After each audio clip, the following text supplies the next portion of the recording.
so much for making time. Can you give us a little update on how the situation is impacting Connecticut? So, Ted, it's been great to be with you. You know, this is one of those storms where 30 miles wow, you guys are getting pretty badly beaten up.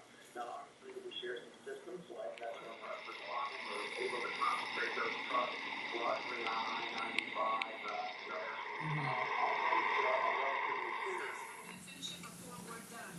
자, 아무튼 데이스 쓰셔 줄로.